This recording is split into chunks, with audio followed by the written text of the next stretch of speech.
Last video के अंदर हमने एपी की मिडिल टर्म का कॉन्सेप्ट समझा।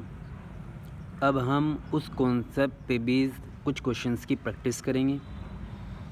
एएमयू के अंदर मिडिल टर्म के कॉन्सेप्ट पे बेस्ड क्वेश्चन 2022 के एग्ज़ाम से पहले नहीं पूछा जाता था, लेकिन 2022 के एग्ज़ाम के अंदर मिडिल टर्म के कॉन्सेप्ट पे बेस्ड क्वेश्चन पूछा गया है। तो हम उसी कॉन्सेप्ट पे बेस्ड कुछ क्वेश्चंस देख रहे हैं।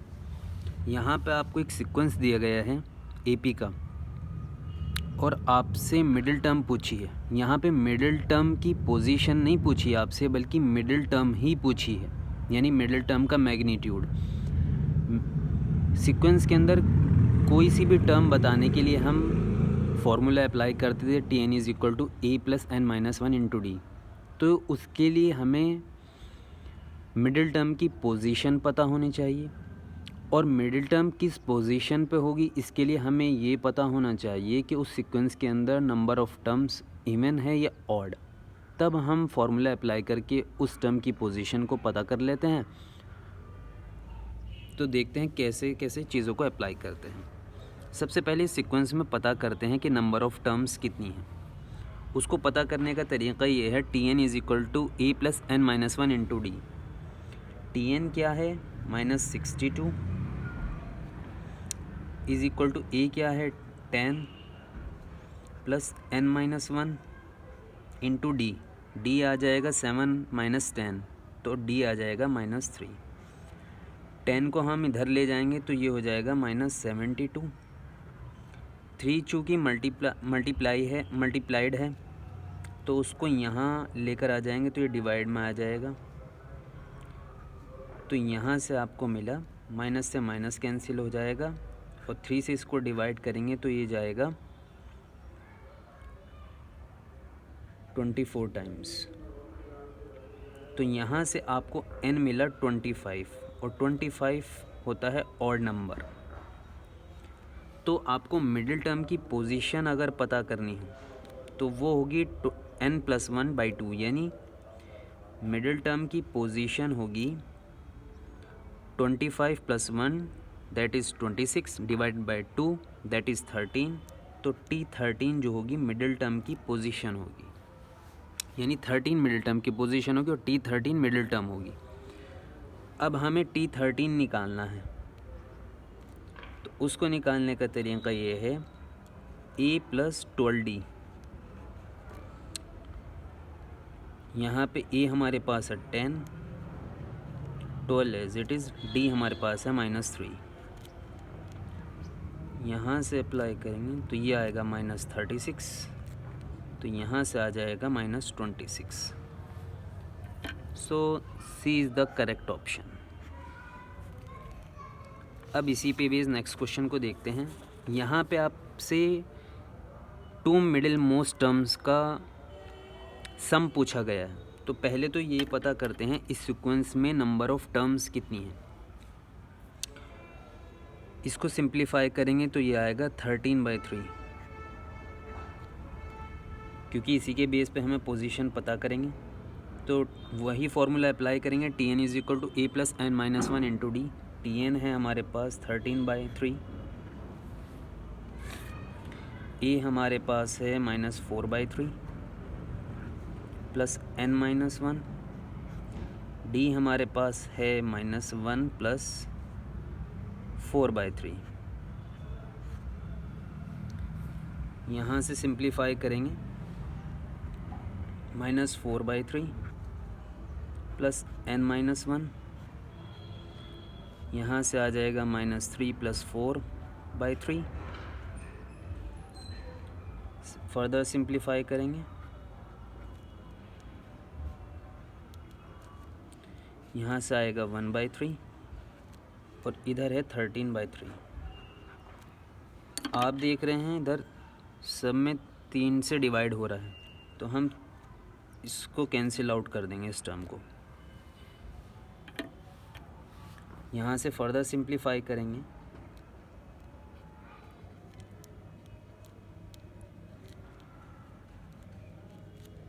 यहाँ से आया -5 प्लस n और यहाँ 13 है। यहाँ से आपको n मिल जाएगा 18। अब n क्या है? इवन नंबर है, यानी आपको मिडिल टर्म मिलेंगी 2। यहाँ पे बच्चों से गलती हो जाती है, मिडिल टर्म निकालने के लिए वो इसको ही मिडिल टर्म समझ लेते हैं, यानी कि T18 और T19, क्योंकि उससे अगली टर्म भी मिडिल टर्म होगी, तो बच्चे ये समझ लिया करते हैं कि T18 और T19 मिडिल टर्म होंगी, जबकि ये क्या है? टोटल नंबर ऑफ टर्म्स है। तो मिडिल टर्म क्या होगी? n/2 T9 और एक उसकी नेक्स्ट टर्म T10। अब अगर T9 की बात करें और T10 का हमें क्या बताना है? सम बताना है। T9 + T10 A + AD और A + 9D, यानी 2A + 17D। A आपको पता है -4/3 + 17, D हमारे पास है 1/3, ये हमने निकाला था। तो इसे फर्दर सिंप्लीफाई करेंगे, -8/3 + 17/3, यहाँ से आएगा 9/3, इसको डिवाइड करेंगे तो यहाँ से आपको मिलेगा 3। तो सम आ गया 3। अब देखते हैं AMU का वो क्वेश्चन जो 2022 के अंदर पूछा गया था। इससे पहले एक छोटी चीज़ को समझते हैं। अगर n ऑड है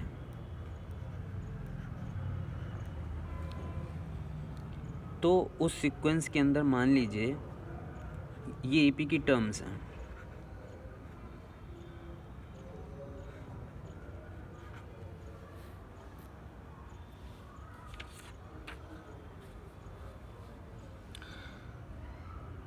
अब अगर मैं इसमें पूछूं मिडिल टर्म कौन सी होगी, तो यहाँ पे हमारे पास n7 है, तो 7 + 1 8, 8/2, तो 4th हमारे पास मिडिल टर्म है। अगर n है इवन, जैसे, और एक AP का एग्जांपल देखते हैं।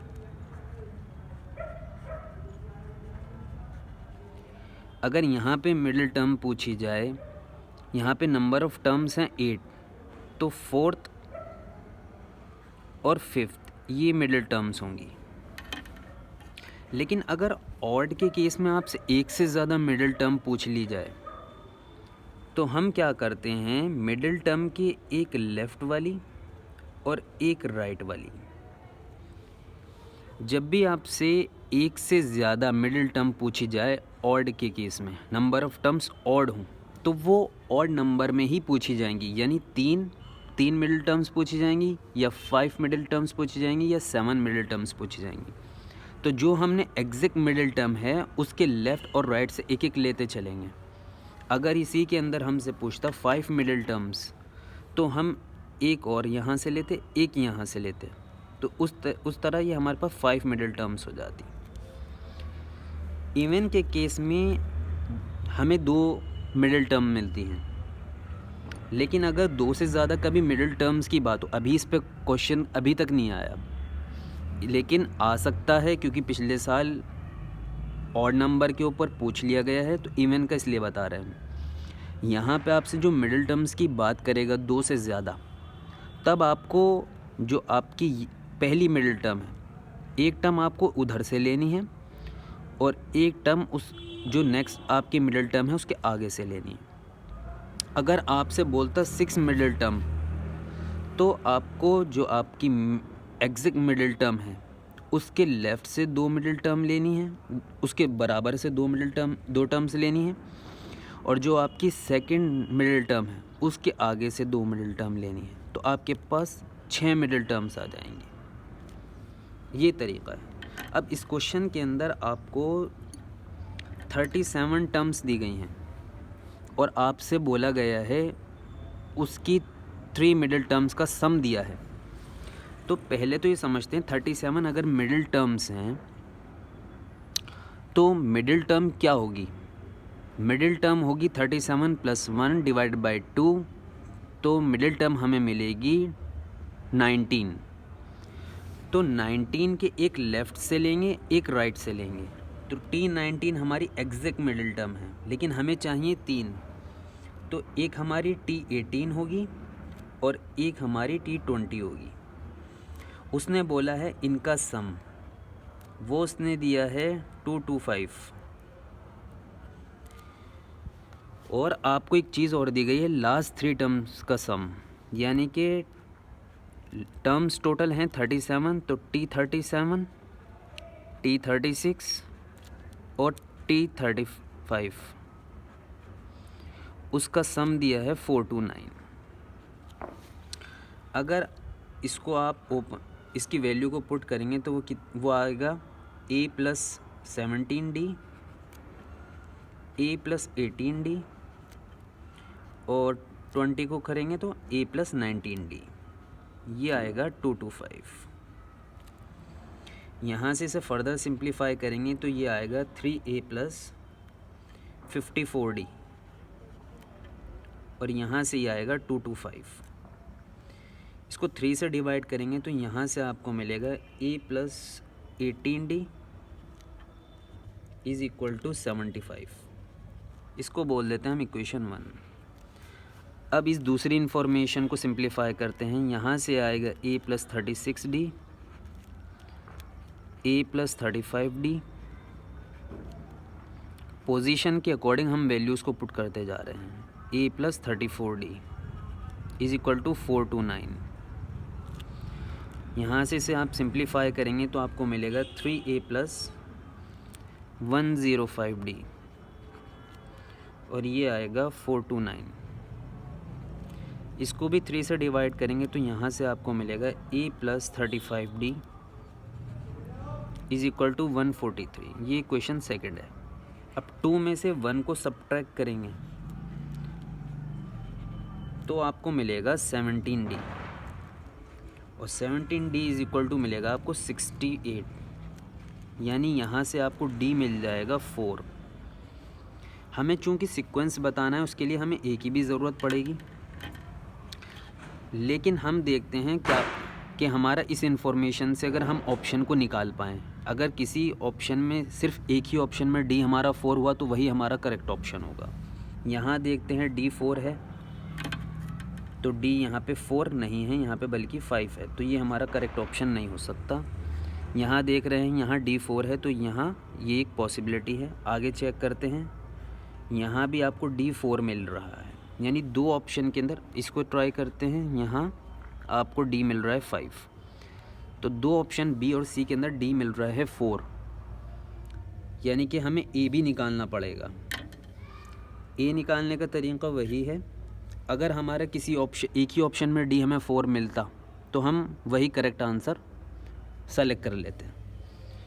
तो किसी भी एक इक्वेशन से आप A पता कर सकते हैं।